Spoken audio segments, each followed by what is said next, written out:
Good morning, students. We have read about the different kinds of sentences, and now we will read about the different parts of a sentence under the topic subject and predicate.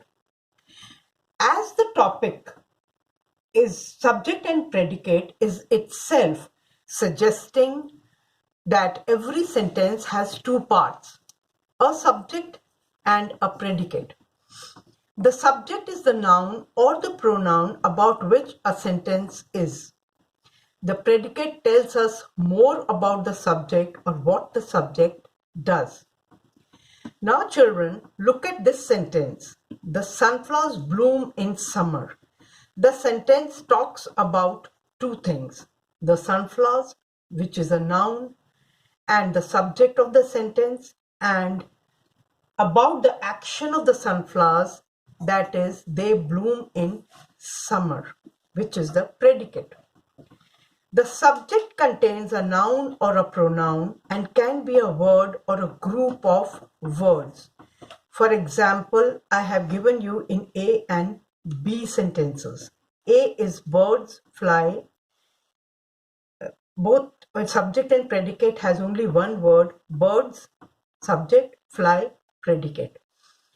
And in the B sentence, page 163 of this book gives all the details.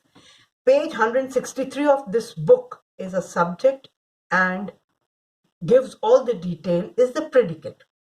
So the predicate contains a verb and it can also be a word or a group of words.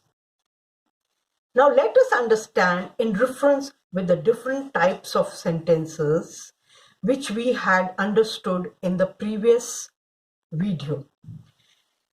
In assertive or declarative sentences, which are also known as statements, generally the subject comes before the predicate. For example, the bird has its nest in a tall tree.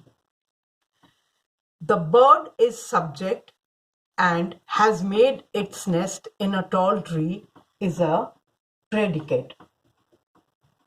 Now, children, we should understand that from where the verb starts in a sentence, whether it is a main verb, fly or gives, which were our previous sentences, or helping verb has, as in this sentence, the whole part is a predicate of the sentence. However, in some sentences, the subject might follow the verb for the sake of emphasis. For example, in a corner of the room stood Ranjit.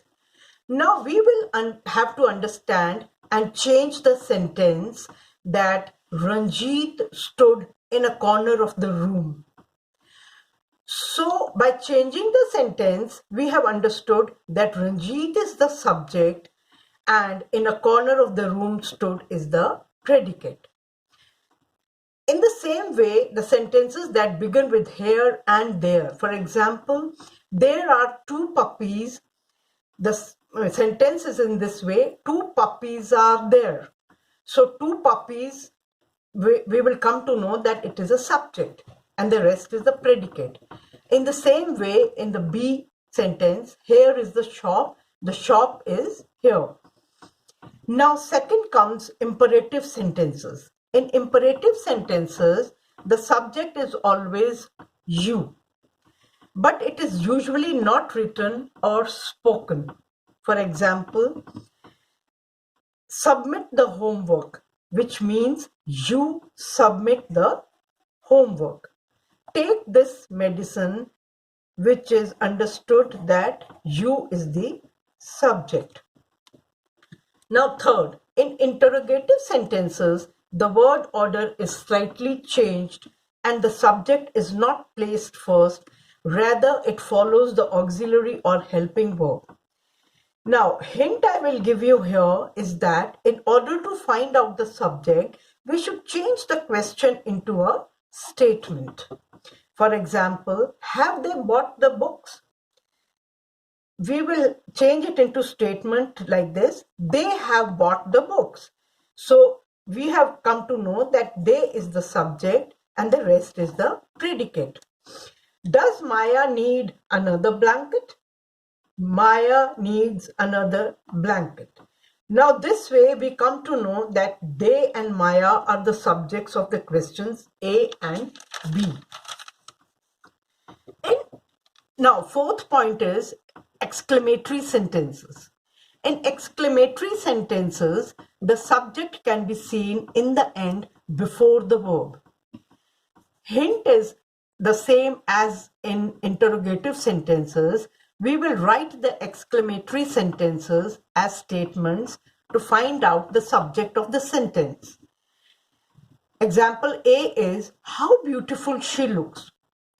We will change it into a statement, she looks very beautiful. And it is obvious that she is the subject and looks very beautiful becomes your predicate. Now example B is, how amazing the Taj Mahal is. The Taj Mahal is so amazing. So she and the Taj Mahal are the subjects of the sentences of A and B.